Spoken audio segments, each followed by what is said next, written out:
Hey all, good Friday. Not the Good Friday, but Good Friday. And I hope you're enjoying your day. Um,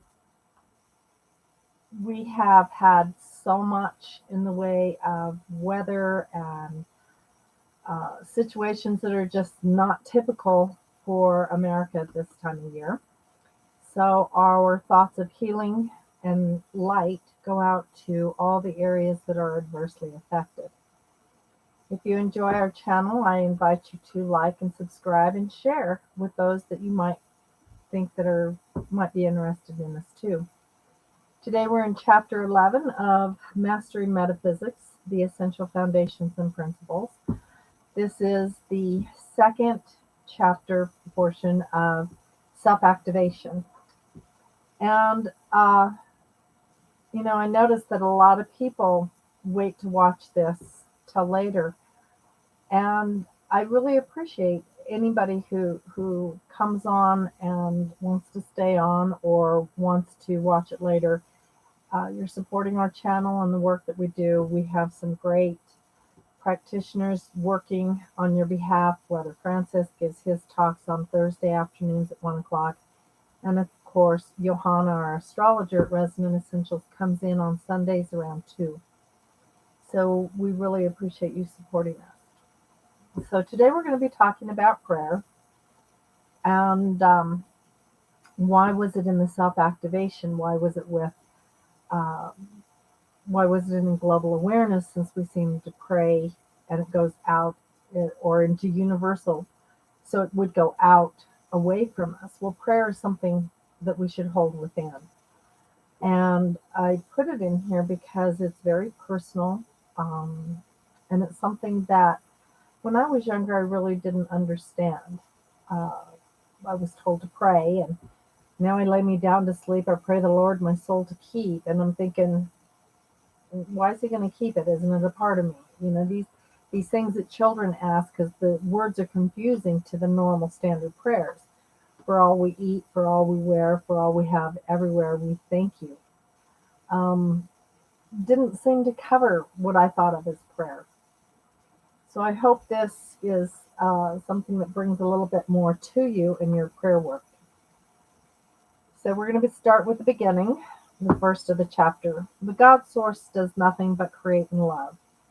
The God source can change the divine substance into that which we recognize as matter. From thought came the earth. In the beginning, the God source, who is spirit, filled all space. When the God source realized who it was, it moved. God source withdrew within the God source's self until all space was empty and that which was filled was shining.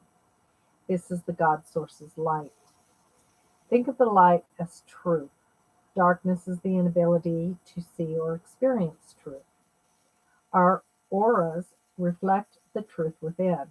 Our lives are full of lessons brought through our creation to help us use the light of truth. The lessons continue and our lights will shine brighter or dimmer as we progress or regress. The truth shall set us free. John 8:32. All of this is in line with the plan of the God source to experience itself. If it weren't, none of this would happen. It was a thought, an image. The thought had action by word or sound. The action was creation. Be still and know that I am God is well worth remembering when going into meditation. Prayer is the asking, meditation is the willingness to hear the answer. Positivity should be maintained in everything around and through us. Our words, our thoughts, our actions toward ourselves and others should be positive in nature. If they are not, you may be sending out negation, curses toward those around you that you profess to love. We should always protect ourselves with the pure white light of the Christ consciousness, and then affirm that only good shall go from us and only good shall come to us. What we think, pray, should only be good. Then, when it returns to us, it will be good. It is the truth of karmic law, the golden rule. We reap what we sow. We all understand the concept of asking ye shall receive. It is the spiritual law of supply and demand. Ask by use of prayer is the demand as we reach out for help. Receive is the reaction from the universal infinite supply. You cannot have one without the other. It is yet another expression of duality. The supply is infinite. It does not wait for your worthiness, it awaits your prayer. Once you ask, you tap into a vibration that starts the flow towards you. The God Self wants us to see the unlimited possibilities. As we unfold, the divine unlocks the doors to the supply. I thought this was really important to go through because, really, at a time where we're stripped down by the weather, by our bank accounts, or our jobs, or somebody passing away, we've had a lot of changes in the last 2 or 3 years. And oftentimes, when we look at prayer, we say, "Oh, please, if you can help me, if you can help." That prayer is that energy that goes out. So we want to make it positive in nature. Um, Doing the negative in nature, something like, "Oh, please, let me have her job." That's negative because you're taking away from somebody instead of saying, "Can I have a job like that? I'd like to have a job like that. I want a house like this." But never asking for someone else's, because something of detriment has to happen to that person to make that possible. And you don't really, really want their home, but that doesn't stop that thought that changes something in that direction. So we really have to be careful of what we ask for. I remember my sister used to tell my daughter, "You need to ask for a daddy." Well, this coming from a woman that had 4 husbands, I told my daughter, "Stop. You don't ask for a daddy." And she says, "Well, why not? I want a daddy." I says, "You have a daddy. May not be the type of daddy you want, but it's your daddy and it's okay, because that's everything is in perfection with that daddy.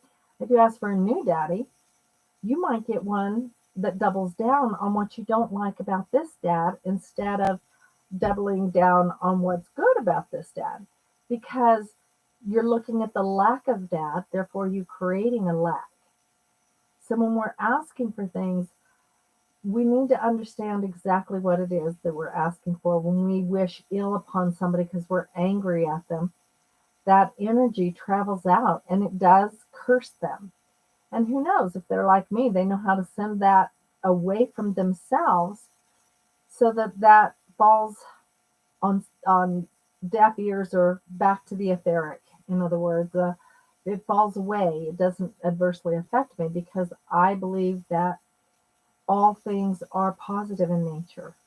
I believe that when I ask for something, it's for the higher consciousness. It's for the betterment of humankind.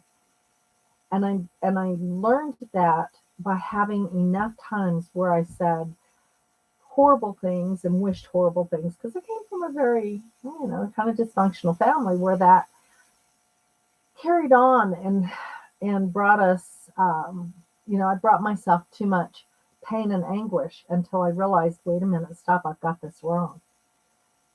And we do that in order to learn. So when you see somebody who is constantly complaining about their life, I knew someone who brought it to the table. My parents did this to me. My parents did that. They were not. They kept bringing that information back to themselves. It kept reaffirming in their life. So that prayer that they sent out by the thoughts that they had toward the parents kept bringing it back. And instead of